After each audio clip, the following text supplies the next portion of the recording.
and I would like to thank them. Let me also thank the military forces of NATO allies, in particular Turkey, the United States and the United Kingdom for a vital role in securing the airport. Operations at the airport are now gradually resuming. And during today's meeting, allies announced that they are sending additional airplanes. We have also maintained our diplomatic presence. Our senior civilian representative, Ambassador Pontecorvo, and his team have been working closely with allies and the rest of the international community to coordinate and facilitate the evacuation. And we remain committed to completing evacuations, including our Afghan colleagues, as soon as possible. The Taliban must respect and facilitate the safe departure of all those who wish to leave. The airport, as well as roads and border crossings, must be open. All Afghan men, women and children deserve to live in safety and dignity. There must be a peaceful transfer of power to an inclusive government with no revenge or retribution. A government that does not respect the fundamental rights of all Afghans and reinstates the reign of fear risks international isolation. The United States agreed with the Taliban last year that US troops would withdraw by May. And after many rounds of consultations, all allies agreed to follow the US decision. Ending our military mission was not easy. We were faced with a serious dilemma. Either leave and risk seeing the Taliban regain control, or stay and risk renewed attacks and an open-ended combat mission. We never intended to stay in Afghanistan forever. Over the past few years, from over 100,000 troops, we went down to less than 10,000 and now to 0. But what we have seen in the last few weeks was a military and political collapse at a speed which had not been anticipated. Parts of the Afghan security forces fought bravely, but they were unable to secure the country, because ultimately the Afghan political leadership failed to stand up to the Taliban and to achieve the peaceful solution that Afghans desperately wanted. This failure of Afghan leadership led to the tragedy we are witnessing today. At the same time, we need to have an honest, clear-eyed assessment of NATO's own engagement in Afghanistan. Despite our considerable investment and sacrifice over 2 decades, the collapse was swift and sudden. There are many lessons to be learned. But we should also recognize the gains we have made. NATO allies and partners went into Afghanistan after 9/11 to prevent the country from serving as a safe haven for international terrorists to attack us. In the last 2 decades, there have been no terrorist attack on Allied soil organized from Afghanistan. Those now taking power have the responsibility to ensure that international terrorists do not regain a foothold. Allies have the capabilities and the vigilance to address future terrorist threats from Afghanistan. Due to our military presence and the support of the international community, a new generation of men and women have grown up in a new Afghanistan, able to get education, take part in the political process, run their own businesses, and enjoy a vibrant media scene. Today's Afghanistan is very different to the Afghanistan of 2001. so those gains cannot be easily reversed. The world will be watching and must continue to support a stable and peaceful Afghanistan. With that, I'm ready to take some questions. Okay, yeah. For the first question, we'll go to Lorne Cook from Associated Press. Yes, Secretary General, I hope you can hear me well. Lorne Cook, Associated Press. You mentioned that your own surprise at the speed of the collapse of the Afghan security forces. I wonder if you can tell us, how much did that training effort cost over 18 years? Why should European and American taxpayers allow their money to be spent on training in other countries, which NATO does, when this happened after several years of NATO effort in Afghanistan? And can you guarantee that there's going to be an official inquiry or some kind of study to learn the lessons of the failure that we've seen here?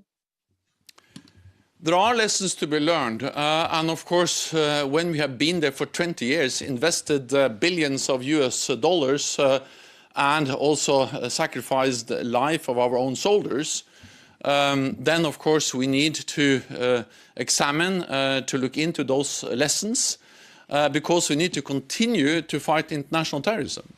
And we also know that sometimes NATO has to deploy combat troops in big combat operations, as we did after 9/11 in Afghanistan, and as we also have done elsewhere. But in the long run, we strongly believe that it's better to build local capacity, to train local forces, as we have done in the Balkans, as we do in Iraq, and also as we have done in Afghanistan. But the big question we have to ask in an honest and clear-eyed way is why didn't the forces we trained and equipped and supported over so many years, why were they not able to stand up against Taliban in the stronger and better way than they did? We will always aware of the risks that Taliban could regain control. That was stated clearly when we made the decision to end our military presence. But it was a surprise, the speed of the collapse and how swiftly that happened. So international terrorism remains a challenge and a threat many places in the world. Therefore, NATO needs to stay vigilant, to stay at the forefront of the fight against international terrorism. But there are lessons that need to be learned from Afghanistan, and we will do that. But the main focus today is to get people out of Afghanistan, out from the airport, and then we will draw the lessons and examine the lessons learned after the evacuations has been finalized. Lailu Masadid from Brussels Morning, next please. Thank you very much, Secretary General, for the statement. I would like to ask especially about NATO rule in Afghanistan. NATO is not only US. Don't you think that decision that you or NATO took, it was wrong? How do you respond for that? And how many more failed policy will be followed before a workable one will be implemented and planned? Because when we saw the situation as an Afghan woman and like a normal Afghan citizen, you see the situation is really tough, and there is thousands of women who really don't know for the future what is going on and what should happen for them. And they are always asking, what does it mean 20 years? NATO with all the international communities inside in Afghanistan, and then we are going back again 20 years after we were on that place. And I would like to ask how that possible. The US and EU, with the top of civilization in the world, have beaten Nazism, fascism, and imperialism. But after the Second World War, and NATO and European Union with all this big intelligence, and they are not able to defend for the only a group of Taliban, and then you are doing everything again, put us 20 years after, and how do you see the future? And I would like to ask, as a woman, please, don't recognize the Emirate Islamic Taliban without any condition, like the agreement which is signed between Taliban and the government of Trump, and then all NATO is following that. Please don't recognize the Taliban and don't put us again in the same situation. Thank you very much. It was extremely difficult to make the decision to end the NATO military presence in Afghanistan, and it was difficult because I share your pain. I understand your frustration. I was Prime Minister in Norway back in 2001 when we decided to send the troops for the first time to Afghanistan, and now I'm Secretary General of NATO, responsible for our presence there and the ending of our military mission. And over these years, I've been many times in Afghanistan. I met people, I met not least a lot of women standing out as strong leaders with a strong voice, and I've seen the social and economic progress you have been able to make in Afghanistan over these years. And therefore, we will continue to support, we will continue to watch, and we will continue to hold the new rulers accountable for living up to fundamental human rights, including, of course, the rights of women. And it is a tragedy what we now see taking place in Afghanistan. At the same time, there has been gains, and we all need to make all efforts to try to preserve those gains, including the fact that generations of men and women, but in particular women, are now educated, are now taking part of in political processes, and it will not be easy for new rulers to to take away all those gains. So I understand the anger, but I also have the responsibility to convey the message that the plan, the intent was never to stay in Afghanistan forever. The plan was to build an Afghan state, an Afghan security force, to take responsibility for the future of Afghanistan. And the tragedy was that after 20 years, we saw a very sudden collapse of Afghan leadership, politically and militarily, that led to the advances of Taliban.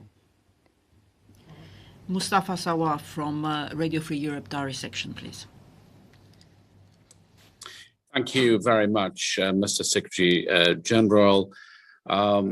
Which NATO countries specifically are involved in the evacuation efforts of Afghans who are at risk? And the airport issues aside, what are they planning to do to get those Afghans out? And my second question is, what's your message to the Taliban now that they are in control of Kabul? Thank you very much.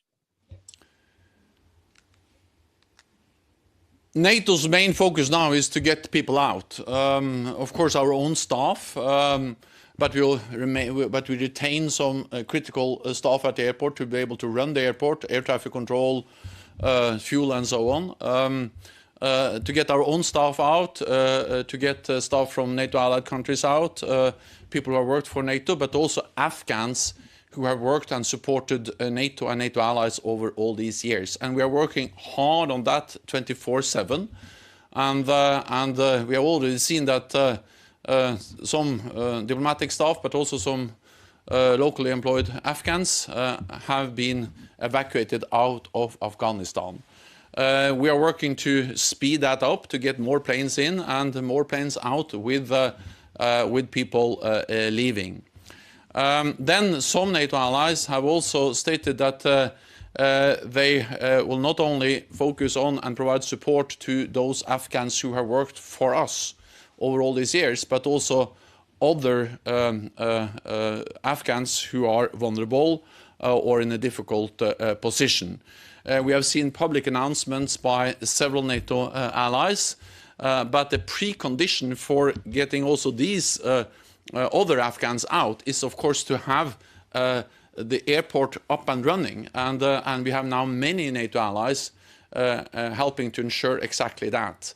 We have the United States. They are deploying more troops to secure the airport. We have Turkey, who has been at the airport for many, many years.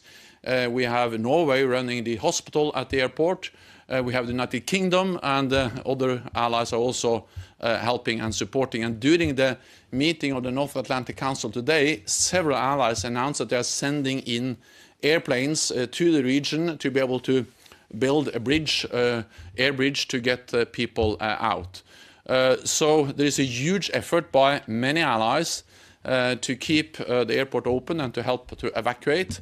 And several allies also announced that they are ready to support and also provide resettlement of other vulnerable Afghans. For the next question, we'll go to Politico and David Hersensson. Thank you. Thanks, Secretary General. I wanted to ask you about the scale and scope of the current operations, but you mentioned first the fact that this was all allies making a decision to follow the US. And I wonder, normally when we talk about a tragedy, it's something like a natural disaster, a calamity, something that couldn't be prevented, where this is a consequence of a clear policy decision. And I wonder if you view this as an American failure, the decision to pull out and the inability to predict how quickly the country would collapse politically and militarily, or do you view this as a failure of all allies in not insisting, and for you personally, insisting on a conditions-based withdrawal, which is what you had talked about for quite a long time before Joe Biden took office and then revisited Donald Trump's agreement and decision?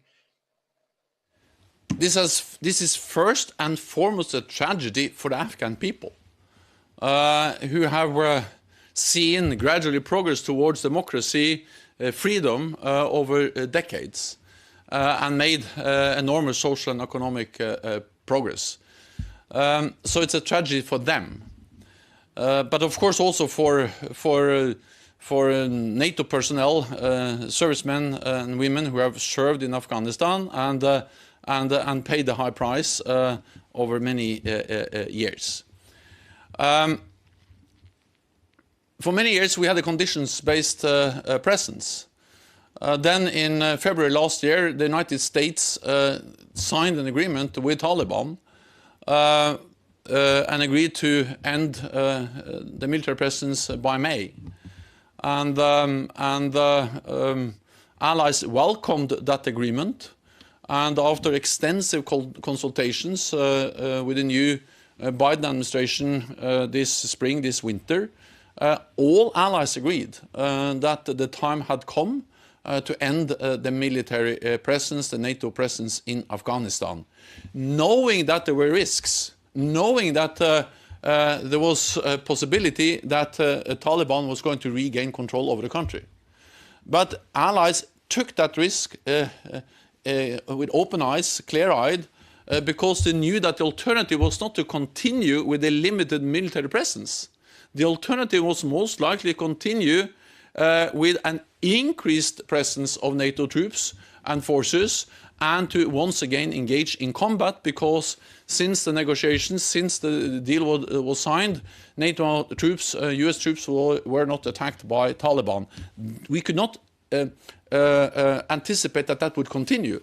So the alternative was either more fighting, more troops, more combat, and an open-ended NATO military presence, or to leave and then, of course, hope that all the investments we had made in the Afghan security forces, the Afghan government, not only NATO, but the whole international community, with development aid, with reform programs for the Afghan government, that all of that from the European Union, from NATO, from the UN, from many countries all over the world, that would prove sustainable and viable, meaning that the Afghan government, the Afghan state structure, the Afghan security forces were able to withstand the pressure from Taliban.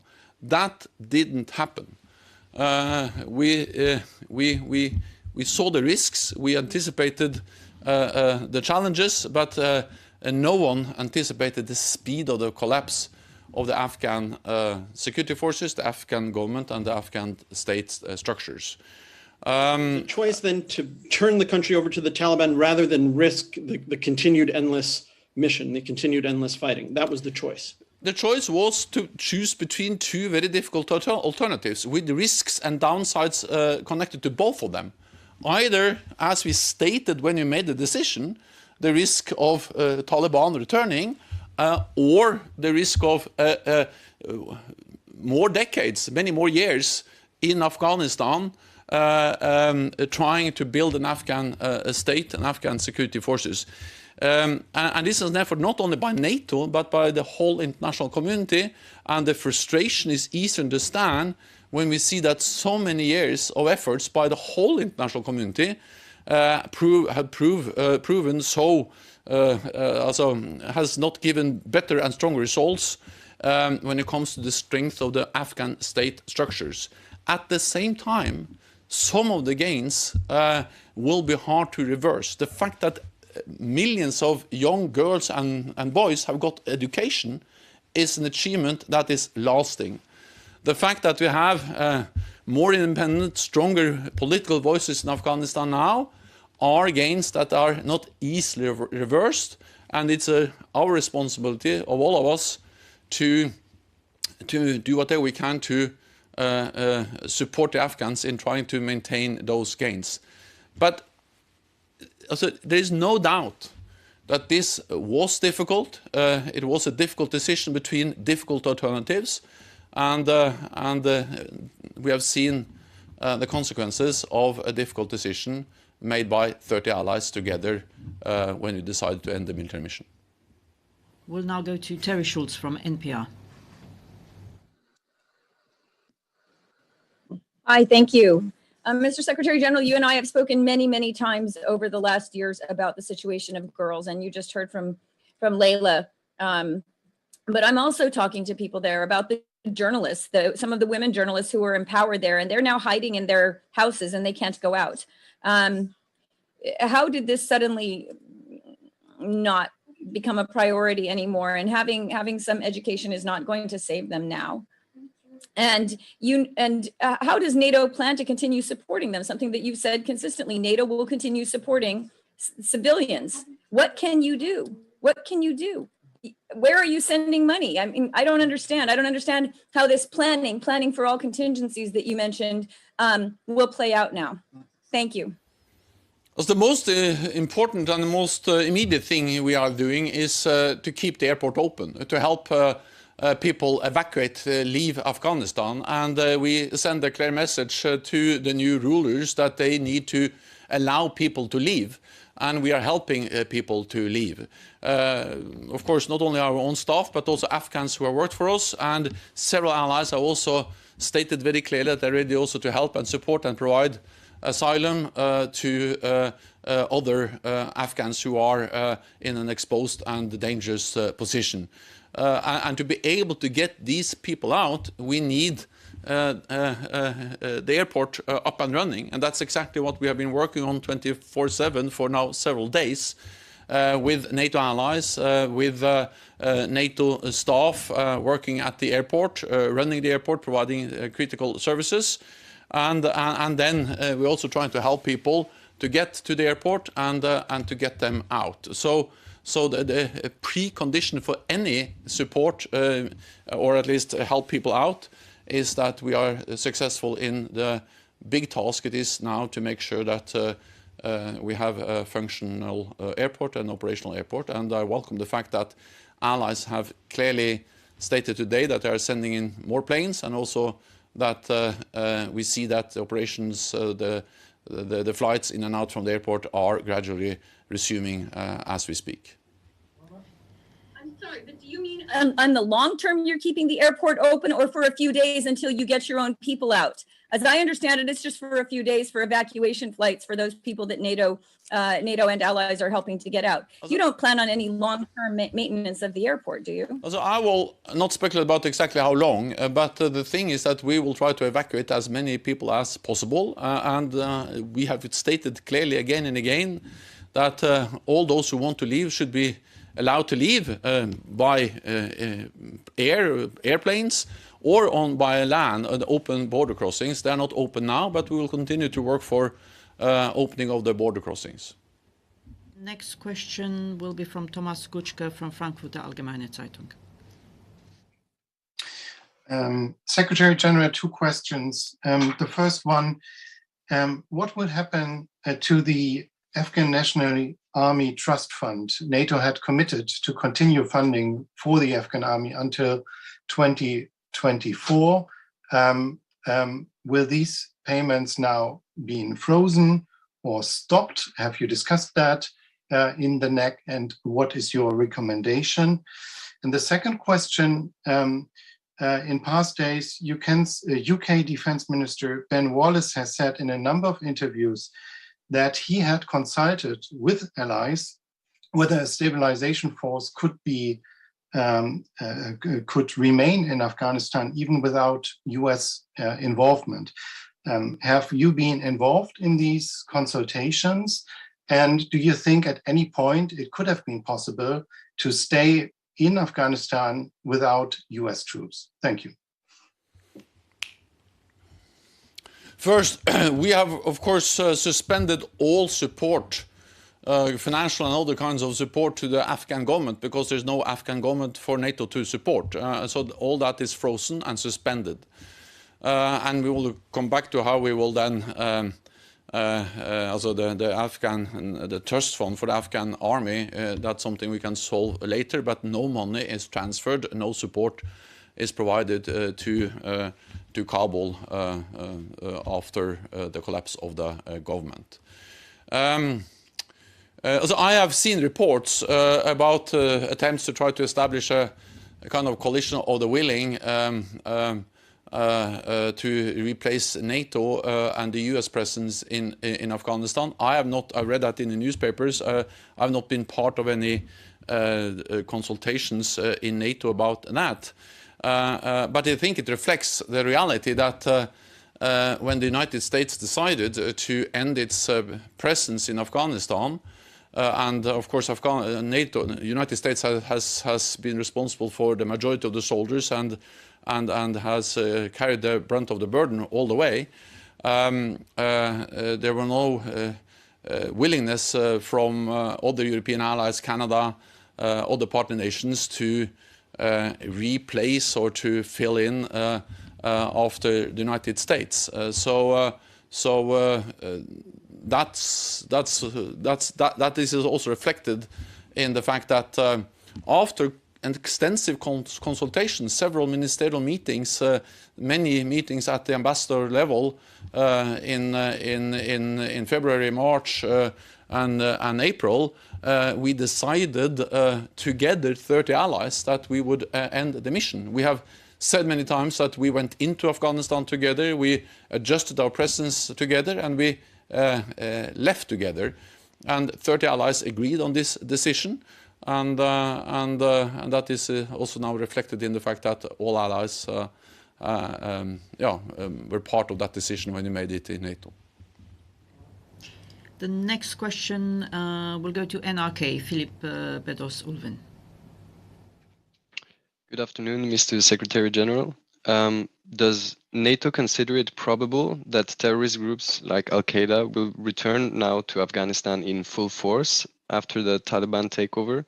And what kind of assurances has the alliance gotten from the Taliban that this will not be the case? The agreement that the United States made with Taliban last year in February 2020 was an agreement that the United States agreed to end its military presence in Afghanistan, and NATO allies agreed to that and followed the US decision. But at the same time,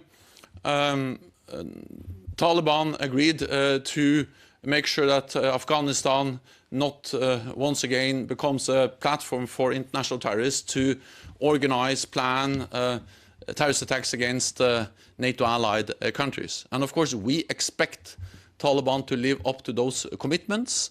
And we also will follow and watch that very closely. And NATO allies will remain vigilant, and we have the capabilities to strike terrorist groups from distance if we see that terrorist groups again try to establish themselves and plan organized attacks against the NATO allied countries. We have seen that NATO allies have those capabilities, and they are also, of course, available to be used in Afghanistan if needed, strike against the terrorist groups from distance. We see a tragedy unfolding. We see the sadness and the pain that Afghans suffer. But one of the achievements we have made over these 20 years is actually that we have been able to really fight and destroy terrorist groups in Afghanistan. Al-Qaeda is hardly existing. It's much weaker today than it was when we started our military operation, and therefore the main purpose of NATO going into Afghanistan was to make sure that that the country was not a platform for international terrorists, and the NATO presence together with partner countries has been extremely important in achieving exactly that. Marcus Price, next from ARD, please. Yes, thank you very much, Mr. Secretary General. Many European leaders are worried that the events in Afghanistan might lead to a new flow of refugees. And my question is, in this case, do you think the US has a moral obligation to accommodate refugees on their own soil, or is it only a problem for the Europeans and Turkey? Thank you. Well, all allies, including all the European allies, we all made the decision together, knowing that there were risks, and also knowing that without the United States, there were no willingness from other allies to fill in and to replace the United States capabilities in our mission in Afghanistan. And I understand that also because the NATO mission in Afghanistan was triggered by an attack on the United States. So partly because the United States has all these capabilities, and partly because the whole operation was triggered by an attack on the United States. Of course, the United States decided to end its presence. It was natural also for other NATO allies to do the same, to end their military presence in Afghanistan. We will continue to work for a stable Afghanistan for many reasons, but also to prevent a flow of refugees from Afghanistan to Europe and to other countries. The United States have clearly stated that they are ready to take on and to receive and to resettle Afghans who have worked for them over these years, but we all need to make an effort to avoid or prevent a new flow of refugees, migrants coming from Afghanistan. For the next question, we'll go to VG and Alf Bjarne Johnsen.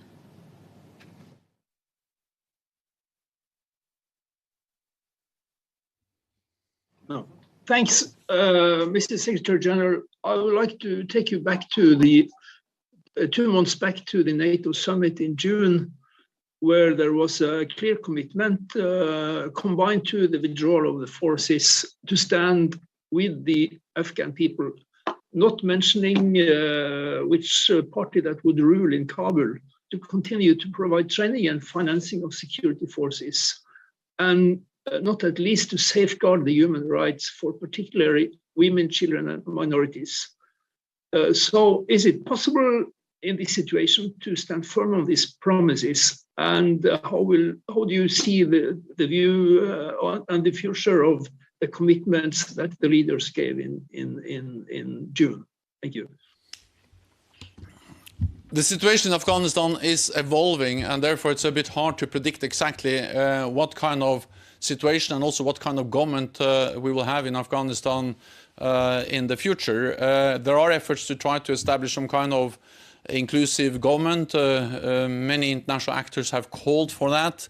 And of course, if that happens, it will be easier to have some kind of relationship compared to if we have a Taliban rule, which is something similar to what we saw 20 years ago. So first of all, I think the important thing is to try to convey a clear message that we need a peaceful transition of power, transfer of power, and we need an inclusive government in Afghanistan respecting fundamental human rights. NATO has ended its military presence, but of course the international community can, and also NATO can continue to play a role.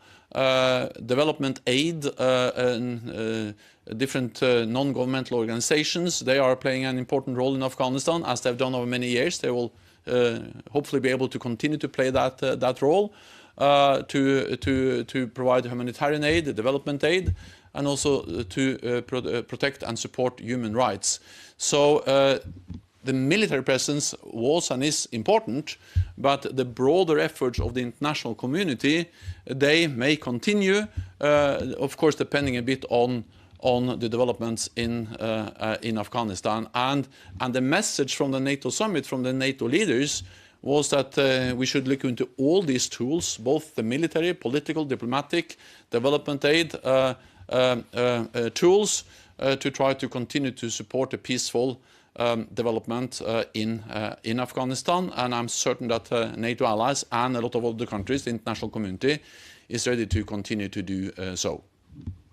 And for the final question, we'll go to Nick Fiorenza from Jane's Defense.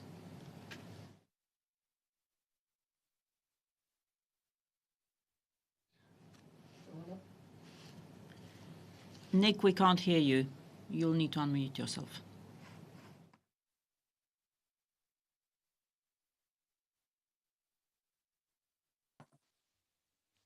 Okay, thank you. I think you can hear me now, right? Yes. So my question was what your response is to what some commentators are saying, that the US and NATO defeat in Afghanistan could potentially undermine Article 5 and more specifically the US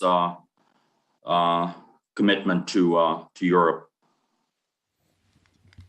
NATO remains a strong alliance, and we have to remember that the reason we went into Afghanistan was to fight international terrorism and to degrade Al-Qaeda, and we have degraded Al-Qaeda through our military mission in Afghanistan. So that's also the reason why allies made it clear that we are not going to stay in Afghanistan forever. That's the reason why we gradually reduced our presence and back in 2014 ended our combat mission there, and also why we decided 30 allies together to end our military presence in Afghanistan. So to degrade Al-Qaeda, to fight international terrorism, that was the main purpose, and Al-Qaeda has been degraded, not least due to NATO's military presence in Afghanistan over all these years. Thank you very much. This concludes this press point.